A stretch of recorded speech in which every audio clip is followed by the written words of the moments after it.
नमस्कार, मी समीर चौगुले. अरुण, 2 नोव्हेंबर तुझा 60वा वाढदिवस, म्हणजे 60 वर्ष, तुला 60वं वर्ष लागलं. तुझ्याबद्दल बोलण्यासाठी आज मला इथे बसवलेलं आहे कॅमेरासमोर.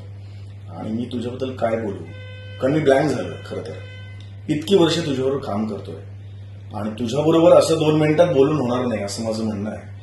कारण तू दिसायला जरी एवढासा असलास, तुझ्याबद्दल मला भरपूर बोलायचं आहे आणि तेवढं तुझं कर्तृत्व सुद्धा आहे. खरं तर अरुण कदम हा आमच्या सगळ्यांसाठी खूप सिनियर, आमच्या आधीपासून व्यावसायिक नाटकात पदार्पण त्यांनी केलं आणि तेवढेच त्यांनी नाटकांचे प्रयोग सुद्धा केले. त्यानंतर सिरियल्स केल्या, हिंदी सिरियल्स केल्या, तारक मेहतासारख्या सिरियल्स केल्या, अनेक हिंदी सिरियल्समध्ये त्यांनी काम केलं, चित्रपट केले. तर पण माझी आणि अरुणची मैत्री ही एका नाटकातून झाली आणि संतोष पवारने नाटक डिरेक्ट केलेलं होतं. त्या नाटकातून माझी आणि त्याची मैत्री झाली. आणि अरुण कदम काय माणूस म्हणून किती ग्रेट आहे हे मला कळलं. आपण सगळेच जाणतो की तो कलाकार किती ग्रेट आहे, त्याच्याबद्दल मी नंतर बोलेनच, पण एक माणूस म्हणून तो किती ग्रेट आहे हे मला कळलं. अरुण हा लहान बाळ आहे, 60 वर्षाचा असं माझं म्हणणं आहे.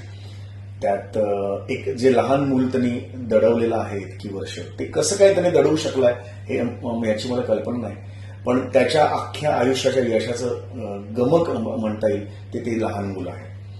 की त्याचा चेहऱ्यावरचा आनंद, त्याचं स्टेटवरचं वागणं आणि त्याची इतके सगळे प्रेमाने मस्करी करतात, पण त्या सगळ्यांना अत्यंत प्रेमाने तो स्वीकारतो. यात त्याचं मोठेपण आहे आणि तो माणूस म्हणून खूप मोठा आहे. सदैव दुसऱ्यांना मदत करायला तो तयार असतो. त्याला सामाजिक कार्याची सुद्धा प्रचंड आवड आहे आणि तो सातत्याने सामाजिक कार्यात स्वतःला सामावून घेत असतो. त्याचा वाढदिवस असू दे किंवा कुठलीही गोष्ट असू दे, तो नेहमीच सामाजिक कार्यात पुढे असतो.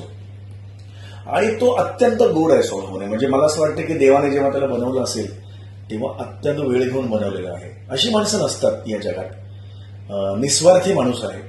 त्याला कधीही कुठेही कोणी पार्टी करायची असेल, सातत्याने त्याचं म्हणणं असतं सगळ्यांनी एकत्र येऊया आणि पार्टी करूया. इथे जरी त्यांनी जेवण मागवलं कुणाकडून, तो स्वतःसाठी कधीच मागवत नाही, तो सगळ्यांसाठी ते मागवतो. म्हणजे पाटील साहेब जेव्हा मासे विसे घेऊन येतात, तो सगळ्यांसाठी मागवतो, स्वतःसाठी कधीच नाही. भेळ आणतो, मध्ये भेळ आणायचं त्याला मध्येच इच्छा झालेली होती, त्यांनी सगळ्यांसाठी भेळ आणली होती बरोबर. तर असा सोनेरी हृदय असणारा असा माणूस आहे. बरं, त्याच्या अभिनयाच्या बद्दल मी काही बोलणार, मी खूप लहान आहे त्याच्यापेक्षा, पण एवढं मात्र आहे की माझी त्याची फार घट्ट मैत्री आहे. अरुण हा एकमेव कलाकार असा आहे की मी ज्याला काहीही बोलू शकतो आणि तो कधीही चिडत नाही माझ्यावर, कारण त्याचं सुद्धा माझ्यावर तेवढंच प्रेम आहे याची मला कल्पना आहे. मी अक्षरशः अरुणला कोणत्याही प्रकारची मस्करी करू शकतो आणि अरुणच्या अंगावर बसायला मला आवडतं, अरुणवर फिजिकल प्रेम करायला मला आवडतं, अरुणच्या मांडीवर मी बसतो, अरुणशी मी कसंही वागवू शकतो. पण तरी सुद्धा तो माझा अरुण अत्यंत जवळचा मित्र असतो. आज तो आजोबा खरं तर झालेला आहे. खरं तर त्यांनी आजोबांसारखं राहायला हवं. पण मला आनंद हा आहे आणि मला हेवा त्या नातवाचा वाटतो की त्याला सुद्धा नातवाच्या नातू असणारेच असे त्याच्या वयाला शोभतील असे आजोबा मिळालेले आहेत आणि त्यामुळे त्या दोघांचं प्रचंड घट्ट जमतं. अरुण हा स्किट सुरू असताना आम्हाला फक्त आनंद देतो. तो जे करतो त्यातून आनंद मिळतो. तो जे करत नाही, ज्या चुका तो करतो त्याहून तो डबल आनंद आम्हाला देतो.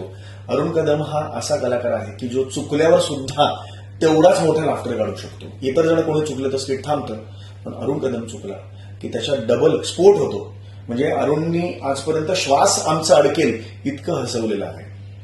आणि याच्या मागे फक्त एकच गोष्ट आहे, ती म्हणजे इनोसन्स, त्याचा निरागसपणा अभिनयाच्या बाबतीतला. की काही आता मी लेखक आहे, आम्ही हास्यजत्रेचे नेहमी विषय काढतो. हास्यजत्रेचे जर समजा 3000 स्किट्स असतील आणि त्यातले 500 स्किट्स जर अरुण कदमचे असतील तर ते 500 स्किट्स फक्त अरुण कदम आहे म्हणून यशस्वी झालेले आहेत. त्या जर मी केल्या असत्या किंवा कुणी केल्या असत्या तर ते स्किटच उभं राहिलं नसतं. हा अरुणचा आवाका आहे अभिनयाचा. तर अरुणबद्दल जेवढं बोलू तेवढं कमी आहे. अरुण माझ्या आयुष्यात आनंद म्हणून आला आणि तो आयुष्यभर असाच आनंद राहू दे माझ्याबरोबर असं मी ईश्वरचरणी प्रार्थना करतो. कारण तुला प्रचंड प्रेम, खूप खूप प्रेम, आणि तू असाच अजून लहान लहान होत जा. तुला 60वं वर्ष लागले असं मला बिलकुल कोणाला वाटत नाही, पण तू असाच लहान लहान होत जा आणि तुझ्यातलं मूल जास्तीत जास्त बाहेर काढण्याचा प्रयत्न कर. Arun, love you lots, love you.